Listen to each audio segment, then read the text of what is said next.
So now, Isa, I wanna know more about the pageant, yung mismong Ginang Republika. So, were you expecting na manalo?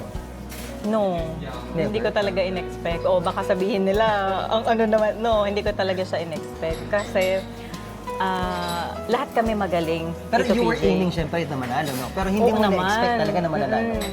Kasi sabi ko nga, makapasok ako ng top 5 o top 3, sabi ko, magiging masaya na yung handler ko.